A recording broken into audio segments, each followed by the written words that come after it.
یا وزارت دفاع کہے کہ جناب یہ مدت ملازمت جو ہے یہ آٹومیٹیکلی 5 سال ہو گئی ہے، کسی نوٹیفکیشن کی سر، ضرورت یہ نہیں، 26ویں یہ ترمیم میں- یوٹیوبر یہ تجزیہ نگار سب فارغ ہو جائیں گے. جی میں گزارش کرتا ہوں نا جی کہ 26ویں ترمیم میں تو آلریڈی ہو گیا. اوکے. اب آپ نے یہ کیا 27ویں ترمیم میں ہم آتے ہیں، جیسے کرنل صاحب نے ابھی ذکر کیا اور سر نے بھی ماشاءاللہ اس کے اوپر بات کی ہے کہ اب یہ فیصلہ یہ کیا گیا کہ جو ایک ہمارے ہاں ایک ڈیزیگنیشن تھا CJCF chairman joint chief of staff committee, sir وہ تو ہو گیا نا کہ وہ ختم ہو جائے گا، اس کی جگہ پہ یہ آ جائیں گے. یہ ختم ہو گیا. وہ ختم ہو گیا ہے، نیا ٹیک اوور ہوا جی نہیں. جناب، یہ بات کہ اب یہ ایک نیا آفس بننا ہے، اس کے لیے گورنمنٹ کا جو موقف ہے، جو میرے ذرائع سے جو میں نے اپنے طور پہ پتہ کرنے کی کوشش کی ہے کہ یہ کنفیوژن کیوں کریٹ کی جا رہی، خام میں آپ لوگوں کو طرح مصرع دے دیا ہے، اور یہ جیسے شاعر لوگ غزل لکھنا شروع ہو جاتے ہیں ایک طرح مصرع کہ ہر بندہ اس پہ اوپر انپٹ دے رہا ہے.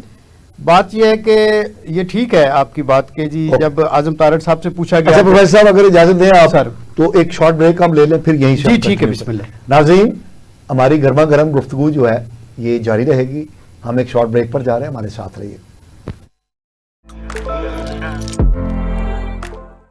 ناظرین ویلکم بیک. ناظرین پروفیسر ماجد عمر گل صاحب سے ہم بات کر رہے تھے تو وہ براہ راست تو جواب نہیں دے پا رہے کہ کنفیوژن ہے کہ نہیں ہے.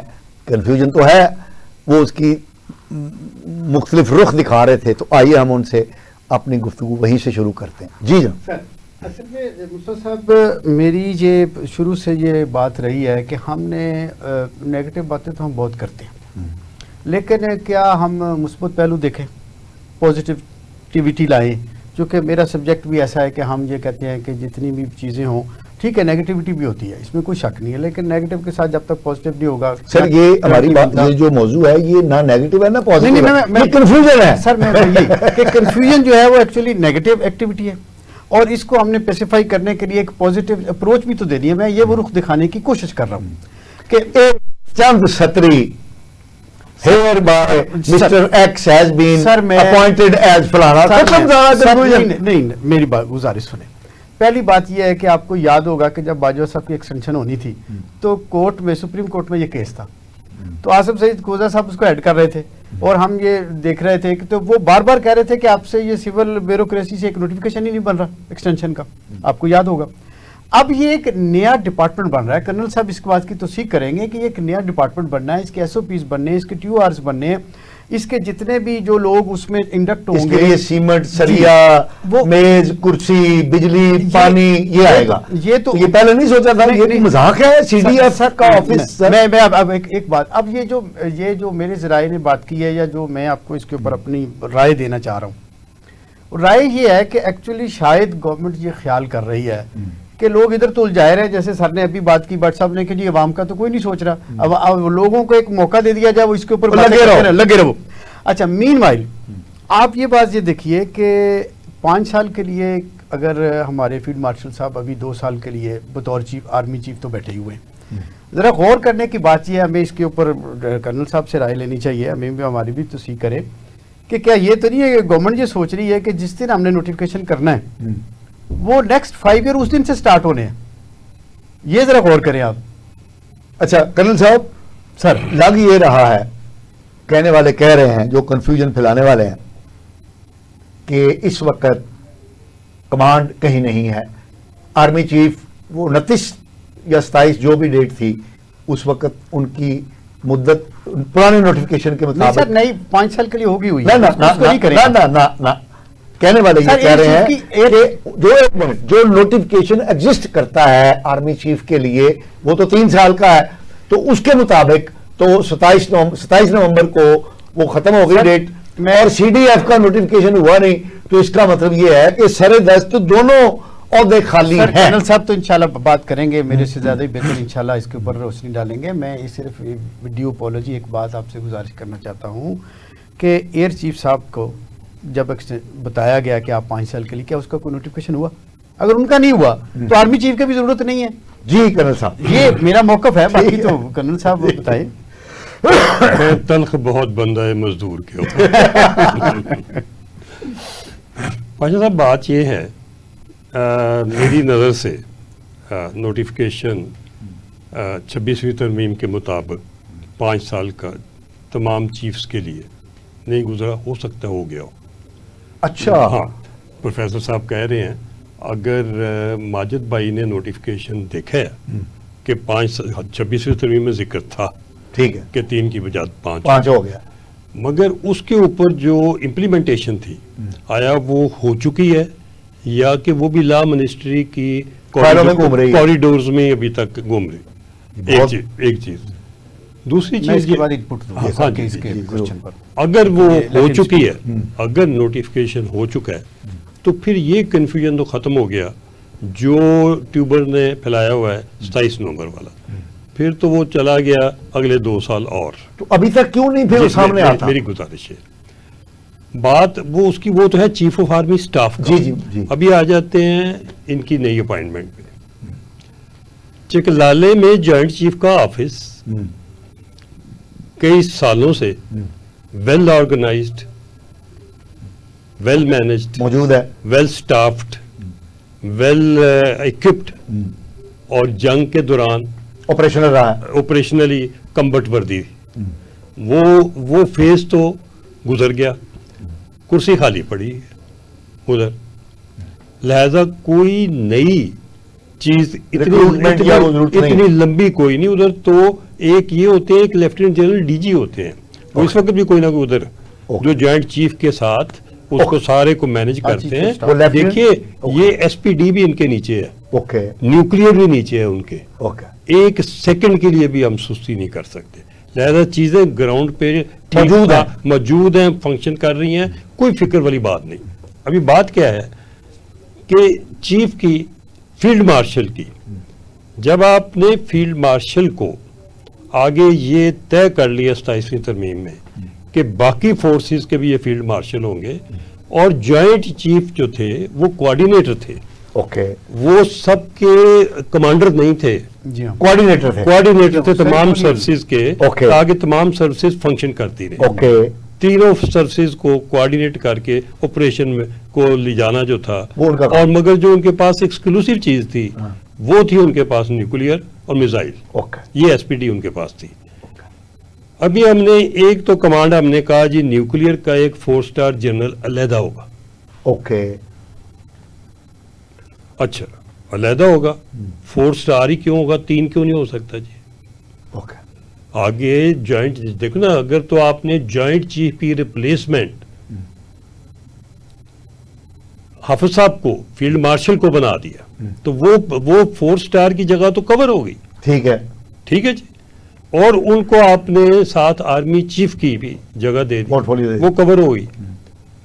ادھر ہم 4 سٹار اس لیے کریٹ کر رہے ہیں کہ ادھر 4 سٹار جو کم ہوا ہے، جو آرمی جو فیلڈ مارشل کے ہوتے ہوئے چیف آف آرمی سٹاف کا 4 سٹار ہے، وہ جگہ فل ہو گئی ہے.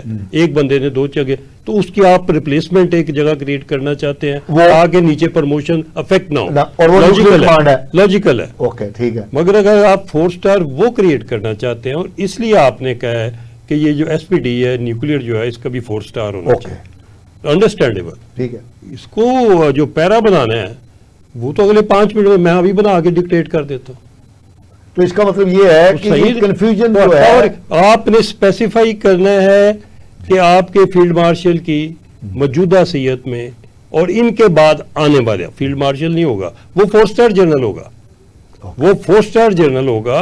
اور اگر انہیں ساری سروسز کا چیف بھی ساتھ دینا ہے آپ نے، تو اس 4 سٹار کو آپ نے اسپیسیفائی کرنا ہے کہ یہ جو عہدہ ہے، یہ جو عہدہ اس وقت ان کا ساری فورسز کو کنٹرول کمانڈ کرنے والا ہے، کمانڈ کنٹرول اس میں بیچ میں ہے ان کا، اور جو ایئر چیف اور نیول چیف ہیں ان کی ایکویشن کیا ہوگی، ریلیشن کیا ہوگا، ان کا آپریشنل اور پیس ٹائم ورکنگ طریقہ کار کیا ہوگا. آلریڈی لیٹ ڈاؤن ہے، اس میں ایک آدھ کہیں لائن ایڈ کرنی پڑے گی. ایک آدھ آپ نے ان کو انٹیکٹ رکھنا ہے. جو اس وقت اپنی سروسز کے چیف ہیں، آپ ان میں بہت زیادہ مداخلت کی گنجائش نہیں ہے، نہ کریٹ کرنی چاہیے. اوکے. ہر سروسز کا چیف ذمہ دار ہو اپنے آپریشن کا، اپنی سروس کا. جیسے ہم پچھلے 78 ایئر سے ابھی ایئر فورس نے اگر ہم نے باقی جنگ میں پرفارم کیا ہے تو ایئر فورس نے تو پلس کر کے پرفارم کیا. جی بالکل. اور میرے نالج کے مطابق ایئر چیف کو ٹل فردر آرڈر 5 ایئر بھی ہیں اور شاید ٹل فردر آرڈر بھی, وہ جب ان کا ٹینیور ختم ہو رہا تھا ٹل فردر آرڈر کے جی آپ کچھ کہنا چاہ رہے تھے؟ جی میں یہ بات اس میں ایڈ کرنا چاہتا ہوں کہ ہمارے ہاں ایک کنفیوژن کے ساتھ ساتھ ایک رائے پائی جاتی ہے کہ بہت سارے لیفٹیننٹ جنرل صاحب جو ہے وہ ابھی بالکل 2-3 مہینے میں ریٹائر ہونے والے ہیں. تو شاید جن کو انہوں نے اس عہدے پہ فائز کرنا ہے یا vice chief of army staff ہی بنانا ہے, تو یہ خیال کیا جاتا ہے کہ اگر فرض کیا کسی ایسے صاحب کو یہاں پہ پروموٹ کی, جیسے کرنل صاحب کہہ رہے ہیں کہ 4 اسٹار جنرل بنانا ہے, تو ان کی تعیناتی جو ہے فرض کیا 3 سال یا 5 سال کے لیے ہوتی ہے. تو جو ان سے جو 5, 6, 7 سینئر ہوتے ہیں جس کے 2 مہینے 3 مہینے, جیسے آپ کو یاد ہوگا رحیل شریف صاحب کو جب بنایا گیا تھا تو ہارون اسلم صاحب کے اس وقت 3 مہینے رہتے تھے, تو وہ سب سے سینئر تھے حالانکہ, وہ پھر کوئٹ کر. تو اب یہ شاید یہ بھی خیال ہو کہ جی یہ بالکل پیسفلی لوگ ریٹائر ہو جائیں تو پھر ہم سکون سے, تو یہ اس دوران اور اس کی وجہ سے اتنا بڑا پوری قوم جو ہے وہ کنفیوژن کا شکار ہو. یہ یہ اصل میں ہمارے یہاں بات یہ ہوتی ہے کہ ہم لوگ نان ایشوز کو نہیں, یہ نان ایشو نہیں ہے پروفیسر صاحب, یہ نان ایشو نہیں ہے, یہ بہت سیریس ایشو ہے جس کو آپ نے بیان کر دیا کہ اس وجہ سے یہ ڈیلے ہو رہا ہے. ایک آسپیکٹ ہو سکتا ہے. بٹ صاحب یہ تو پروفیسر صاحب نے تو مسئلہ حل کر دیا کہ کنفیوژن رہنا ہی رہنا ہے. ہم انتظار کر رہے ہیں کہ کوئی ریٹائر ہو تو اس کی جگہ پہ لگائیں. دیکھیے میں اپنے جتنے بھی یہ سینئر بیٹھے ہیں میرے استاد ہیں, میں استاد کا درجہ اس لیے دیتا ہوں کہ میں تو سیکھنے کی عمر میں ہوں. میں یہ صرف ان سے یہ سوال کرنا چاہتا ہوں کہ جتنا یہ ماڈل ہمارے ہاں عہدوں کی تعیناتی کے اوپر فکر نبھایا جاتا ہے, کیا ترقی یافتہ ممالک میں ایسا ہوتا ہے؟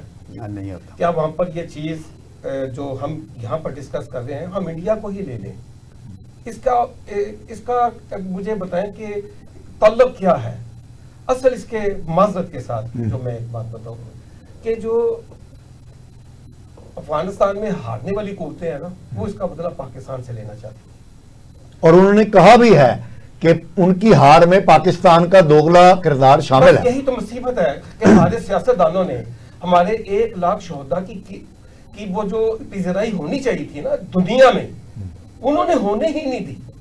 ہمارے جتنے بھی شہداء نے وہاں پر اپنی جانوں کے نذرانے پیش کیے, انجرڈ ایسے لوگ ہوئے جو کہ زندگی کو گزار ہی نہیں سکتے. بلینز ڈالر کا ہم نے نقصان اٹھا کے بھی ان کی ساکھ کو ہم نے اجاگر نہیں کیا. دیکھیں میں ایک بات معذرت کے ساتھ, انڈیا جو ہے یہ بارڈر ٹیررزم کی بنیاد رکھنے والا ہے مفتی بانی کے ذریعے. سولو فلائٹ دی انہوں نے, پوری دنیا نے ان کو سولو فلائٹ دی, اکانومی میں ان کی گروتھ میں سولو فلائٹ دی. ہمارے یہاں بنگلہ دیش آزاد ہوا, ان کو سولو فلائٹ دی.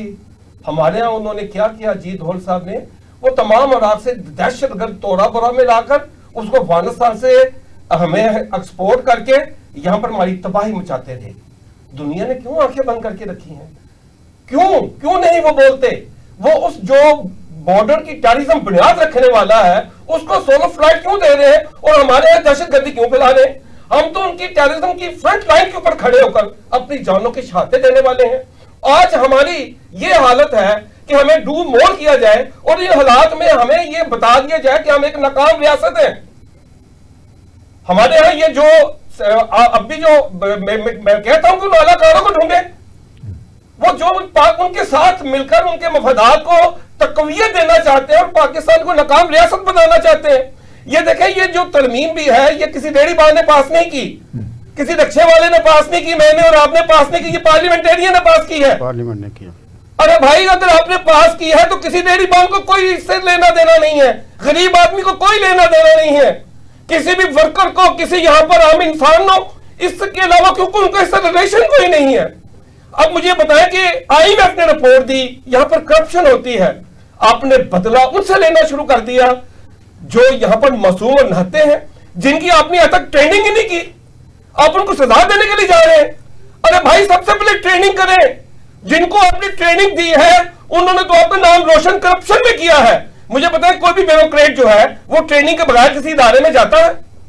کوئی بھی مجھے بتائیں, سول ہو کوئی بھی ہو, یہ جتنے پڑھے لکھے لوگ ہیں جن کے نام اس وقت IMF کی لسٹ میں آئے ان میں ایک بندہ بتا دیں جو ریڈی بال ہو, جو رکشے والا ہو, جو عام انسان ہو. آپ کن کو کریش کرنے کے لیے جا رہے ہیں؟ معصوم بچوں کو ان سے بدلہ لینے جا رہے ہیں جس کی آپ نے ٹریننگ نہیں کی. پیٹ میں روٹی ہو تو شعور آتا ہے, آپ نے تو ان کی روٹی چھین کے رکھی ہے, تم سے شعور کہاں سے مانگتے ہیں؟ یہ ظلم کی انتہا ہے پاشا صاحب. یہاں پر ہمیں آنکھیں کھولنی چاہیے ہمارے دانشوروں کو, ہمارے اہل علم کو, ہمارے محب وطنوں کو, کہ وہ کون سی قوتیں ہیں جو پاکستان سے بدلہ لینا چاہتی ہیں. وہ 9/11 کا وہ انسیڈنٹ ہوا, آج تک اس کی انویسٹیگیشن ہوئی. اب مجھے بتایا اگر وہ قوتیں آ کر افغانستان میں ناکام ہوتی ہیں تو اس کا بدلہ پاکستان سے کیوں لیا جا رہا ہے؟ آج یہی کھیل ہے کہ ہمیں وہاں پر رسائی چاہیے. مجھے بتائیں کہ یہ جو پاکستان میں دہشت گردی کی بنیاد ہے, مجھے اس میں بتائے تو صحیح, اگر اس کی انویسٹیگیشن تو کریں تو سولو فلائٹ میں اور یہاں کے جو کارکردگی میں آپ کو گلبوشن بھی نظر آئے گا, اس کے سہولت کار نظر بھی آئیں گے. اللہ کے لیے اگر یہاں پر محب وطنوں کو چاہیے کہ ان کے گرد گھیرا تنگ کریں جو پاکستان کی ساکھ کے ساتھ یہاں پر کھیل رہے ہیں, جو کھلواڑ کر رہے ہیں, اللہ کے لیے ان معصوموں سے بدلہ نہ لیں. ان لوگوں سے جو دہاڑی لگا کر آ کر صرف اپنے پیٹ کی آگ بجھانا چاہتے ہیں, آپ پہلے ان کی ٹریننگ دیں, ان کو سب سے پہلے ان کو سکھائیں, ان کو سیولائز کریں, پھر اس کے بعد سزا دیں جب ان کو وہ سیولائزیشن ان کے اندر چلی جائے, ان کو حقوق دیں. آپ نے IMF کا بدلہ جو ہے وہ عام انسان سے لینا شروع کر دیا, اور وہ لوگ جو قوتیں پاکستان کو منتشر کرنا چاہتی ہیں, نارگی پھیلانا چاہتی ہیں, اس کو ناکام ریاست بنانا چاہتی ہیں, اس جگر سے نکلے. اللہ کے لیے میں کہنا چاہتا ہوں پارلیمنٹیرین کو, اگر آپ نے اسے اپنے وثوق کے ساتھ, سمجھ کے ساتھ پاس کیا ہے تو نوٹیفکیشن آنا چاہیے. یہ قانونی, میں یہ سمجھتا ہوں کہ یہ تو میرے محترم بتا سکتے ہیں کہ یہ ایک قانونی شک ہے. باقی اللہ خیر کرے, میں تو دعا کرتا ہوں کہ پاکستان میں یہ عوام جاگے, ہمارے جو دانشور ہیں وہ جاگے, وہ حق کو سمجھے اور ظلم کو بھی سمجھے اور ان قوتوں کو بھی سمجھے جنہوں نے ہمیں 78 سال سے اپنی کھیل بنا کے رکھا ہوا ہے. ناظرین, آپ نے ہمارے ماہرین کی گفتگو سنی. کنفیوژن تو کلیئر نہیں ہو پایا کہ پاکستان میں کرنل صاحب نے بہت خوبصورت بات کہی کہ یہ 26ویں اور 27ویں جو آئینی ترمیم ہے, یہ ظاہر ہے اس پر ڈیلیبریشن ہوئی ہوگی, سوچ و بچار ہوا ہوگا, وزارتوں نے ان پٹ دی ہوگی, اور پھر ہمارے جو اپر اور لوور ہاؤسز ہیں, قومی اسمبلی ہے, سینٹ ہے, اس کے شہ دماغوں نے, یعنی جو پارلیمان میں جو لوگ بیٹھے ہیں وہ عوام کے نمائندے ہیں اور شہ دماغ ہیں, ان کی نبض, ان کے ہاتھ جو ہیں ان کی پاکستان کے عوام کی نبضوں پر ہونے چاہیے. انہوں نے سوچ بچار کر کے یہ ترمیم یا ترامیم کی ہوں گی. تو اب یہ سوچنے کی بات یہ ہے کہ یہ نوٹیفکیشن کرنے میں جو ہے یہ لیت و لال کیوں کیا جا رہا ہے, اور پھر یہ لیت و لال کے بعد جو ایک ہیو اینڈ کرائی, ایک بہت بڑا طوفان جو ہے کنفیوژن کا یہ مچ گیا ہے. اس کے پیچھے پس پردہ ایک تو نالائکی نظر آ رہی ہے, جیسا کہ کرنل صاحب نے کہا کہ پارلیمنٹیرین نے اگر یہ 26ویں اور 27ویں ترمیم سوچ بچار کر کے کی ہے تو پھر نوٹیفکیشن کرنے میں اس کا کیا ہے, پرابلم کیا ہے. لیکن عارف بھٹ صاحب نے جو بات کہی ہے کہ اس پر ہمیں غور کرنا چاہیے کہ وہ کون سے ہاتھ ہیں, یعنی اس بات کو سمپل نالائکی کہہ کر ہم اگنور نہیں کر سکتے کہ یہ نالائکی ہے جی کہ وہ وزارتوں میں فائلیں پھر رہی ہیں. یہ کسی 17ویں گریڈ کے افسر کا نوٹیفکیشن نہیں ہے, کسی سیکٹری کا نوٹیفکیشن نہیں ہے کہ اس کو ہم اتنا کیجولی لیں. تو اس بات پر بھی ہمیں غور کرنا چاہیے کہ وہ کون سی ایسی قوتیں ہیں جو کہ پاکستان میں پاکستان کی عظیم فتوحات کو کنفیوژن کا شکار کر کے ایک کیاس کے اندر تبدیل کرنے کی کوششیں, مضموم کوششیں کر رہی ہیں. جناب کرنل صاحب قریشی صاحب, جناب پروفیسر صاحب, جناب عارف بھٹ صاحب, آپ کا بہت بہت شکریہ کہ آپ ہمارے پروگرام میں تشریف لائے اور اپنے خیالات عالیہ سے ہمارے ناظرین کو مستفید فرمایا. ناظرین, ہمیں اپنے فیڈ بیک سے آگاہ کیجیے گا. اگلے پروگرام تک کے لیے اپنے میزبان مصطفیٰ کمال پاشا کو اجازت دیجیے. اللہ نگہبان.